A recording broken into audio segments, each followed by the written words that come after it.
Hi, Upsala University. My name is Gustavo Garcia and I am 19 years old. I'm from Porto Alegre, Brazil, and I live with my parents, Jorge and Vera, and my sister Isadora, who studies dentistry at URGS, which is the same university that I do. I am a student of School of Electrical Engineering at URGS, and I have decided to study this subject because I have always been interested in how our electrical devices of day-by-day work.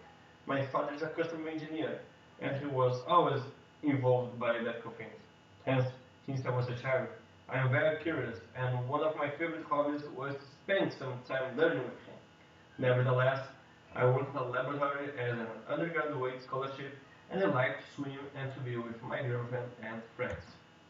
The Uppsala University has caught my attention so much because they are focused on innovation and sustainability, and this is the subject that I want to work with in my future. I think this is what the world demands of an engineer, someone who thinks, grows, and deals with the many situations that appear to us in the right way. Thank you for watching.